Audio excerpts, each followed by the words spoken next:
K A Thomas നടത്തിയ കൊലവിളി പ്രസംഗം ദൃശ്യങ്ങൾ കണ്ടതിന് ശേഷം ഗൂഗിളിലേക്ക് എത്താം. പക്ഷെ ഞങ്ങളത് ചെയ്യത്തില്ല. ഈ പുസ്തകം ഞങ്ങളെ പഠിപ്പിക്കുന്നില്ല.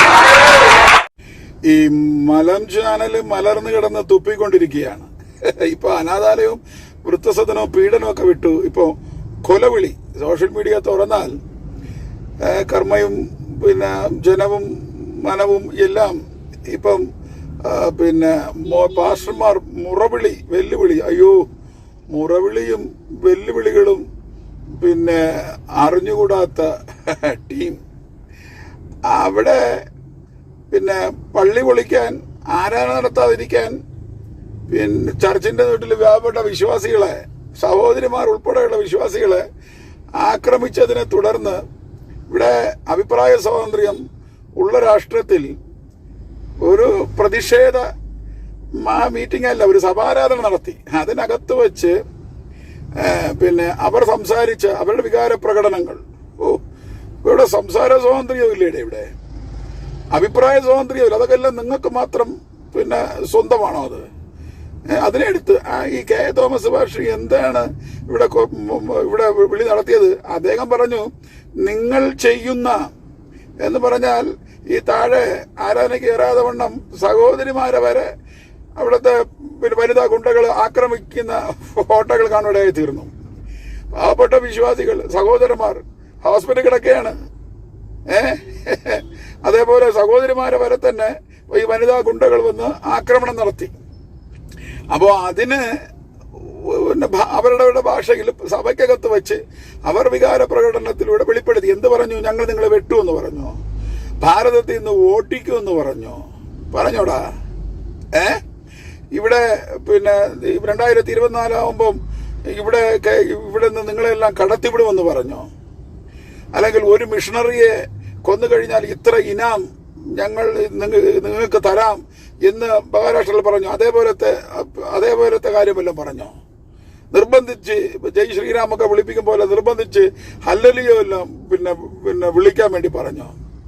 യുക്തിക്കും ബുദ്ധിക്കും നിരക്കാത്ത ആധുനിക ടെക്നോളജി, സയൻസ്, കൊമ്പിന്റെ അകത്ത് റേഡിയം, പിന്നെ മറ്റേ റേഞ്ച്, ഇങ്ങനെയൊക്കെയുള്ള പിന്നെ പ്രസ്താവനകളൊക്കെ നിങ്ങളെ നിങ്ങളെ കൊണ്ട് പറയിപ്പിച്ചോ? ഒന്നുമില്ലല്ലോ.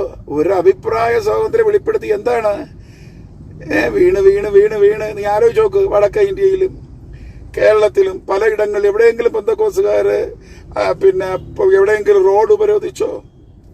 അല്ലെങ്കിൽ എവിടെയെങ്കിലും വണ്ടി തടഞ്ഞോ? എവിടെയെങ്കിലും അടിയുണ്ടാക്കിയോ? ഏതെങ്കിലും ക്ഷേത്രത്തില് പിന്നെ ശബ്ദ മലിനീകരണം എന്ന് പറഞ്ഞിട്ട് ക്ഷേത്രത്തിനകത്ത് നിങ്ങൾ തള്ളിക്കയറി വന്ന പോലെ വിശ്വാസികളെ തടഞ്ഞോ? എന്തെങ്കിലും ചെയ്തോടാ. മണ്ണ് വരെയല്ലേ താഴാൻ പറ്റൂ? മനുഷ്യനല്ലേ? അപ്പൊ യവന്മാര് തിരിച്ചടിക്കൂല, പ്രതികരിക്കൂല. യവന്മാരെ മാർഗം ഇതാണ്, ഒരടി ഇങ്ങോട്ട് കാണിക്കുക എന്നൊക്കെ പറഞ്ഞിട്ട് ബലഹീനരെന്ന് അറിഞ്ഞിട്ട് ഈ തരത്തിലൊക്കെ കുതിരകയറാൻ വന്നപ്പോ ഇത്തിരി ചോരത്തിളപ്പും ആത്മീയവും ഒക്കെ കലർന്നവര് അവരുടേതായ ഭാഷയിൽ വെട്ടും കൊല്ലുമെന്നല്ല. ഡേയ്, എന്താണ് പറഞ്ഞത്?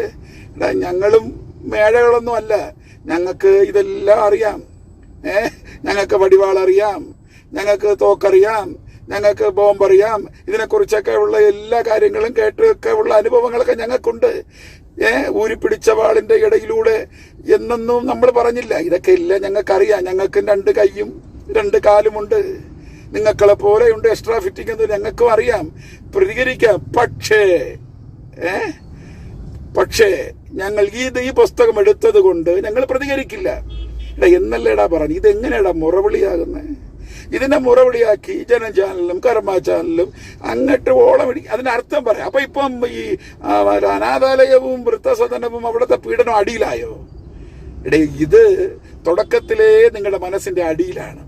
അജണ്ട ഇതാ ഇപ്പൊ ഇങ്ങനെ പത്തി വിടർത്തിക്കൊണ്ടിരിക്കുന്നു. മുറവിളികള് ഒന്നും അറിഞ്ഞുകൂടാത്ത മക്കൾ. ഓരോ വടക്കേ ഇന്ത്യയിലെ ഓരോരുത്തന്മാർ നടത്തുന്ന പ്രസ്താവന ഞങ്ങൾ വിടാം, കാരണം അവരെ തലയിൽ ചാണകമാണെന്നെങ്കിലും പറയാം. പക്ഷെ കേരളത്തിൽ ഇവിടെ സാക്ഷരതയുള്ള കേരളത്തിലെ ഓരോ മഹതികളും മഹാന്മാരും പറഞ്ഞുള്ള പ്രസ്താവനകളൊക്കെ കേട്ട അവരെയൊക്കെ കുത്തിനെ പിടിച്ച് നിർത്താനൊക്കെ അതിനുള്ള ശേഷിയൊക്കെ ഭാരതത്തിനുണ്ട്. അതിലേക്ക് ഇറങ്ങിയാൽ ഇവരാരും എങ്ങോട്ടൊക്കെ ഓടുവര്. പെന്തക്കോസുകാരെ കാണുമ്പോ എനിക്ക് ഛർദിക്കാൻ വരും. വിവരമില്ലാത്ത, ബോധവും പൊക്കണോ ഇല്ലാത്ത കുറെ എണ്ണങ്ങൾ. ഞാൻ തുപ്പും പെന്തക്കോസുകാരെ കണ്ട. കമ്മതുമില്ല, മാലയില്ലാത്ത കുറെ എണ്ണങ്ങൾ, വൃത്തികെട്ട എണ്ണങ്ങൾ. ബൈബിള് അസംബന്ധങ്ങളുടെ ആകത്തുകയാണ്, വൈരുദ്ധ്യങ്ങളുടെ ആകത്തുകയാണ്, നുണകളുടെ എൻസൈക്ലോപീഡിയ ബൈബിള്. യാതൊരു ആധികാരികയില്ലാത്ത ഒന്ന്. ലോകത്തിൽ എഴുതപ്പെട്ട ഏറ്റവും ഈ വേദഗ്രന്ഥങ്ങളിൽ ഏറ്റവും നികൃഷ്ടമായ കൃതി ബൈബിളാണെന്ന് ഞാൻ പറയും.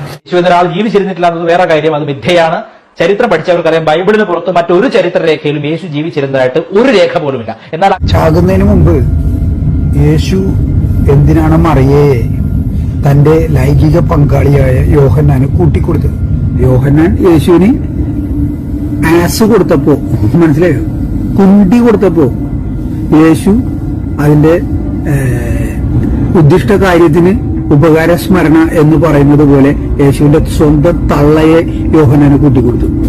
അതാണ് ബൈബിൾ കഥ. இதே கிறிஸ்தவ மதத்தினர் ஓட ஓட துரத்தடிக்கப்படக்கூடிய காலத்தை இந்த நாடு பார்க்க இருக்கின்றது.